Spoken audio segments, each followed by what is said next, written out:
اللہ تعالیٰ فرمائیں گے میرا بندہ سچا ہے، تیرا قرضہ میں ادا کروں گا۔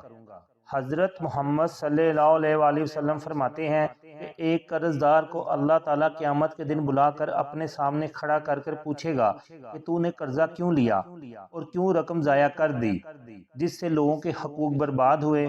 وہ جواب دے گا کہ اے اللہ، تجھے خوب معلوم ہے کہ میں نے یہ رقم نہ کھائی، نہ پی اور نہ اڑائی، بلکہ میرے ہاں سے مثلا چوری وغیرہ ہو گئی تھی، یا آگ لگ گئی تھی، یا کوئی اور آفت آ گئی تھی۔ اللہ تعالیٰ فرمائے گا میرا بندہ سچا ہے، آج تیرے قرض کے ادا کرنے کا سب سے زیادہ مستحق میں ہی ہوں۔ پھر اللہ تعالیٰ کوئی چیز منگوا کر اس کی نیکیوں کے پلڑے میں رکھ دے گا، جس سے نیکیاں برائیوں سے بڑھ جائیں گی، اور اللہ تعالیٰ اسے اپنے فضل و رحمت سے جنت میں لے جائے گا۔ اللہ تعالیٰ عمل کی توفیق عطا فرمائے۔